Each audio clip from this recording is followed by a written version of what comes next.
Hello, students. Welcome back once again to our reading of the poem There is a Pleasure in the Pathless Woods. I had finished with the seventh stanza where I had introduced you to the fact that Byron has moved on from specifically talking about the powers of the ocean to a little,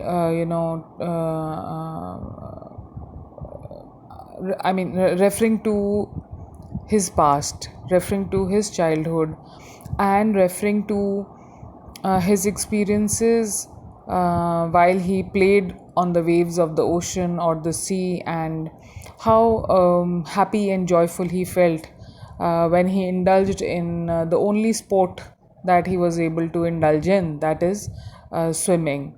And he explained it in different ways, he expressed himself in different ways, and he talked about how he felt like a bubble, how he felt like a rider who's riding a horse, and how free and how happy he felt when he was among the waves of the seas. So, with this, we move on to now we have two final paragraphs to do, and the tone changes in the six paragraphs. The tone is different, and in the last three paragraphs, the tone becomes a little introspective, the tone becomes biographical, autobiographical, sorry, and it's like an end of a song. It's like a concluding, tying up of the threads that is being done in the concluding three. I would not say concluding three paragraphs, but this, especially the last two paragraphs, the eighth and the ninth.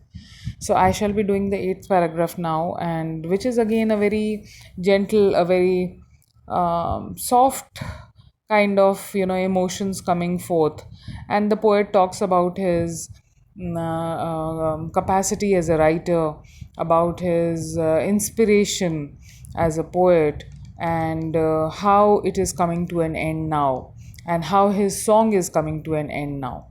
So, before I go into the analysis, let me just quickly read the stanza of the eighth stanza.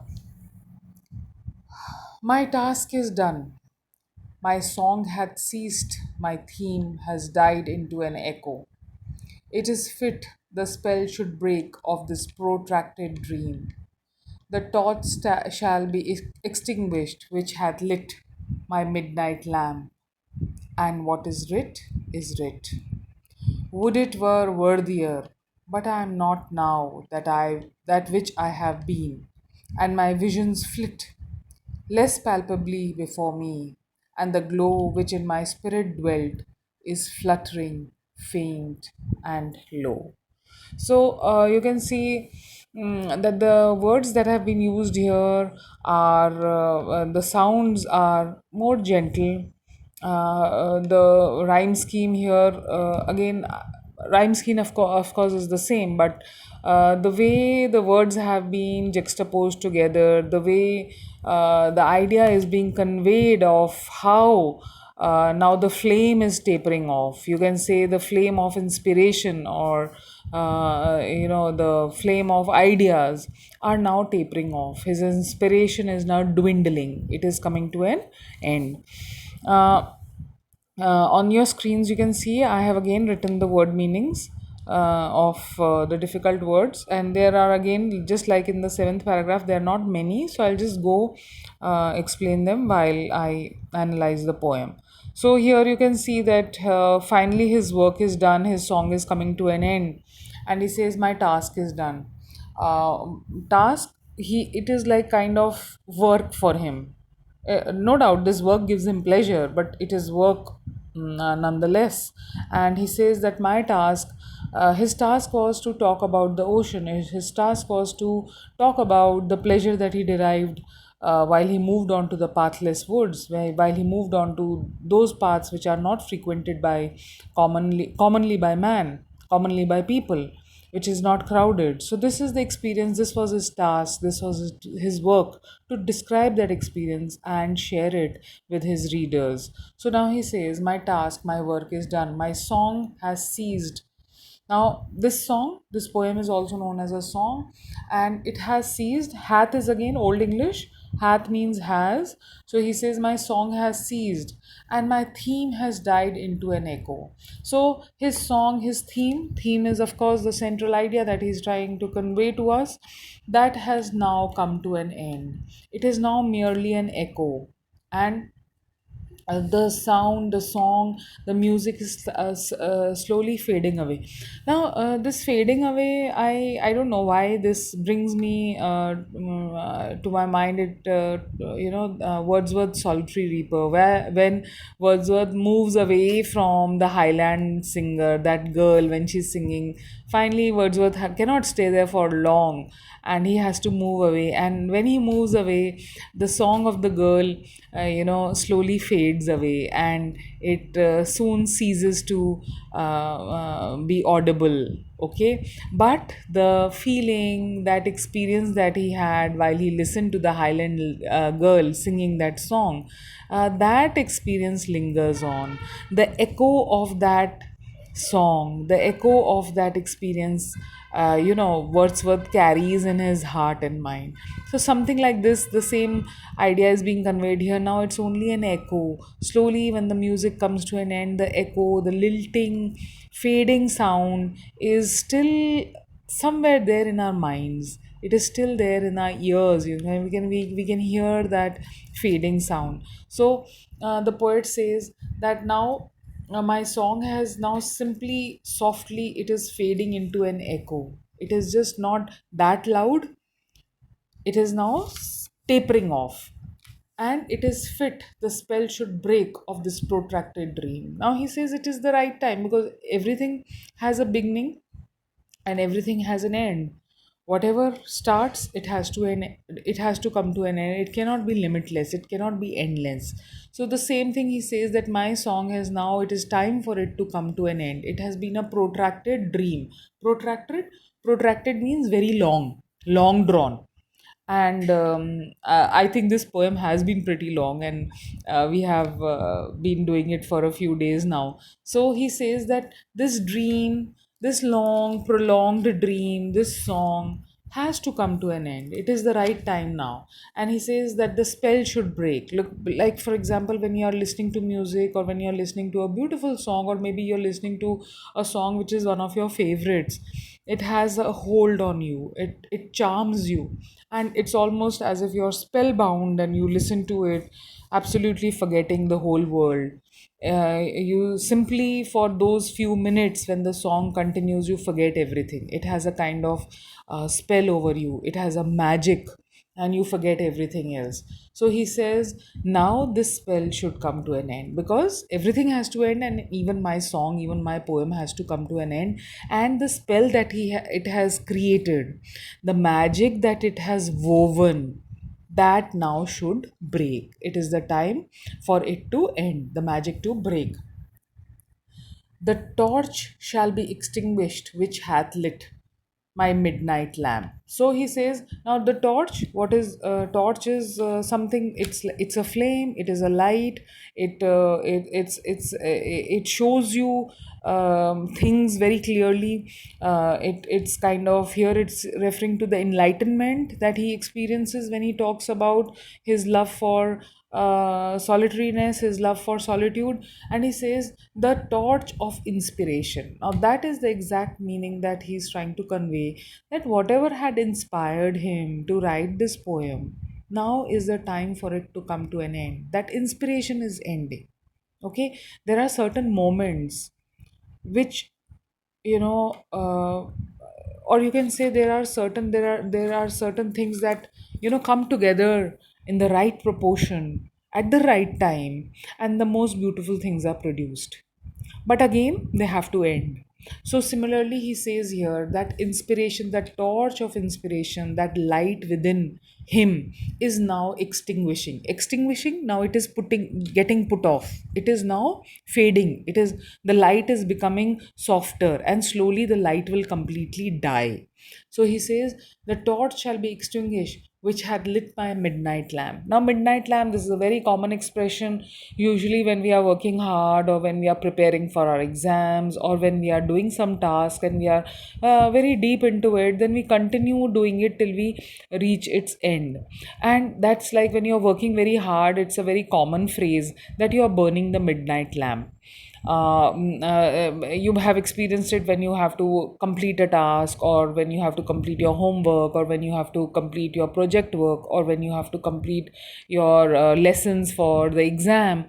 Then very often you are burning the midnight lamp. You are studying not till 10 o'clock, maybe till 11, till 12, till 1, 2. So that's the kind of effort that we put in. That is the kind of time that we put in to complete our task. So we are burning the midnight lamp. So that is what he is saying, that that inspiration which had come to him, that inspiration which made him work late into the night, that inspiration is now slowly coming to an end. It is extinguishing, it is dying out now. And it, that inspiration which forced me, or it which inspired me, which kind of, goaded me into working late into the night, that is now slowly fading away.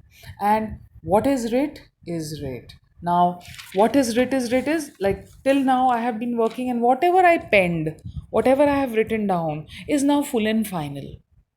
This is a biblical phrase, and very often poets make use of biblical references. Here, once again, Byron is using a biblical reference, and this is referring to Pilate. He was the one who had. Please listen to this carefully. I'll just briefly tell you. This was when Jesus, in Christianity, Jesus was crucifixed. He was crucified, and when this crucifixion was taking place, Pilate was the person who had inscribed on his cross in three languages. Okay, and he had written that Jesus is the king of the Jews. And the Jewish, you can say, the priests, the pundits of those time, the priests, the English priests, as we say. So the Jewish priests had kind of not been happy with this, and they had said that this is wrong. Why are you writing it? Jesus is not the king of the Jews. But Pilate had said, now this is not Pilot, this is Pilot, Pilet. It is it's a reference to Bible. Pilat. This is the spelling of the person who had inscribed on the cross that Jesus is the king of the Jews. And despite the fact that the Jewish priests had told him, they had requested that you should alter this inscription, that you should change the inscription because it is not correct. We don't accept him as the king of the Jews. Then Pilate had clearly said that no, what I have written, I have written. So I am not going to change it. So something like that. So here again the poet is saying, what I have writ is writ. What I have written is written. This poem that I have written, the way I have written it is full and final, and it cannot be changed. What is done is done.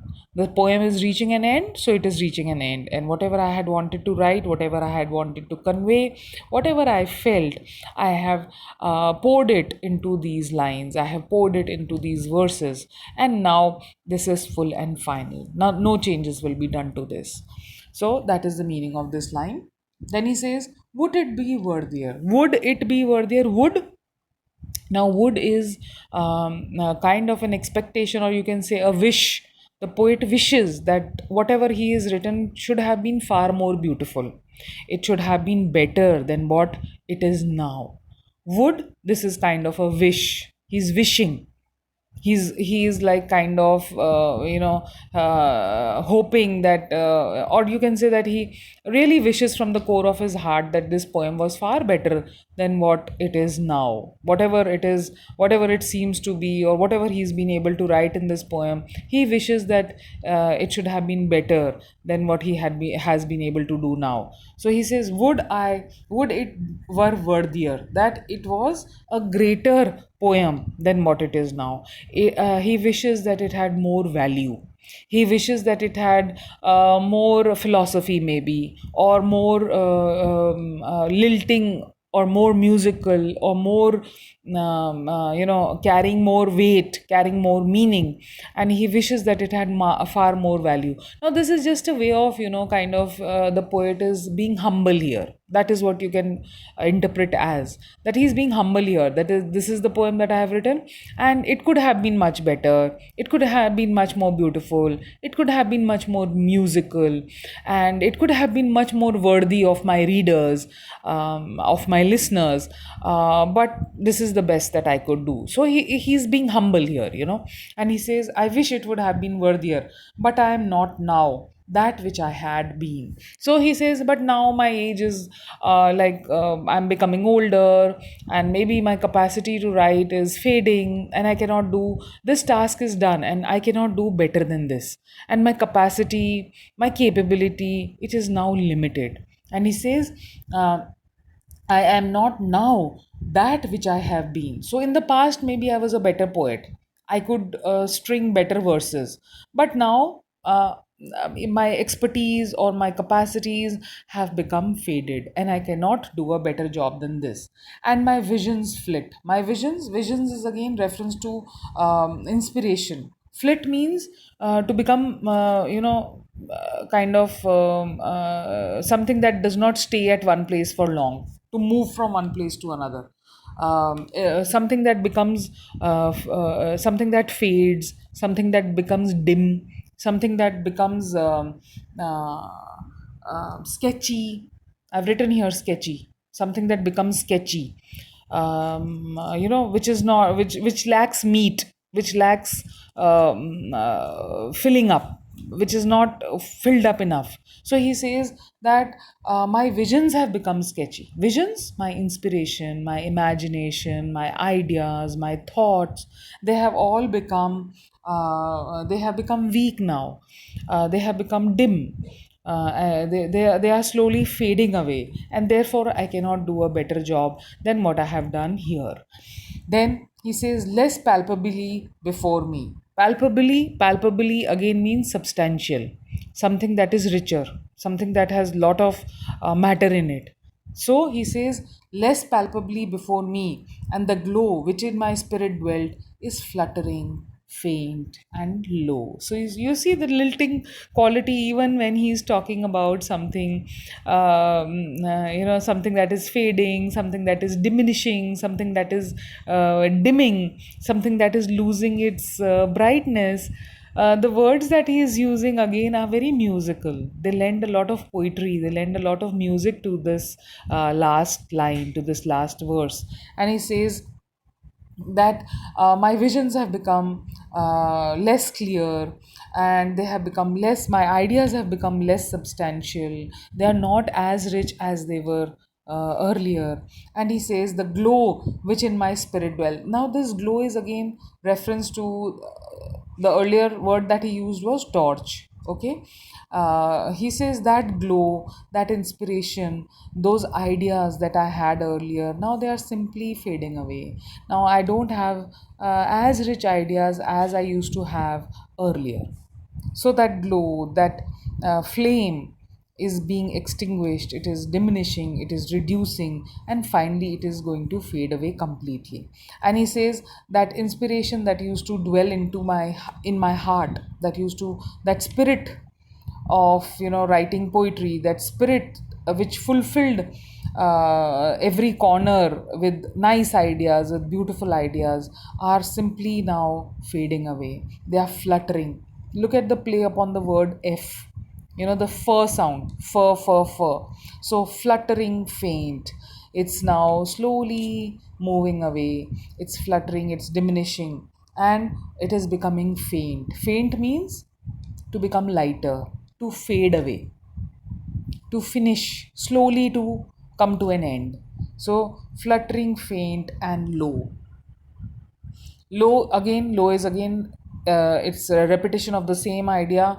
Something that is weak, something that is not bright, something that is dimming, where the light is fading away, where the glow is fading away, and where everything is now coming to an end. So you can see that this last second paragraph is kind of a farewell, and here the poet is very clearly telling us that he wishes that his work was much greater than what he's been able to do, and he is very clearly telling that he is now no longer the man that he earlier was. His powers are coming to an end, his visions are coming to an end, his imagination is coming to an end. It is no longer as rich as it was earlier, and he says his imagination is losing strength, it is becoming less substantial, it is becoming weaker, and he says that slowly that inspiration is now coming to an end, and as the inspiration comes to an end, and so along with that my poem is also coming to an end, my song is also coming to an end. So just before the last paragraph, this second last paragraph is specifically, the poet is very clearly telling us, sharing with us the fact that his capacities, his capabilities, his inspiration, his ideas, his dreams, his imagination, all is slowly fading away. And whatever he could do, to the best of his capacities, to the best of his abilities, he has served us. To the best of his abilities, he has created the poem. But now the inspiration is fading, and therefore he will have to end the poem. He'll have to finish it, and he'll have to reach the conclusion. So you can say this is the conclusion of the poem, and very beautifully, very poetically, he ends it, and the kind of words that he has used, again, they are very rhyming, and they are very soft, and they are kind of tapering away. There's a soft echoing, the music is fading, and the same thing can be experienced when we read this paragraph. So I hope you can catch the beauty of the words, you can catch the beauty of the ideas that the poet is trying to convey, and how softly, how gently he's ending his song. He's coming to the end. So I shall be doing the last paragraph in the next video, and that would be the concluding paragraph where whatever final tying up is to be done will be done by Byron. So I'll do the last video very soon, maybe tomorrow.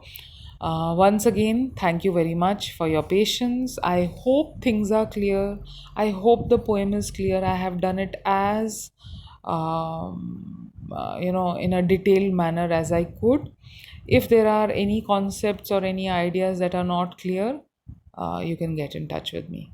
So, once again, my best wishes. Please revise the poem, and see you for the last and the final video soon. Bye bye.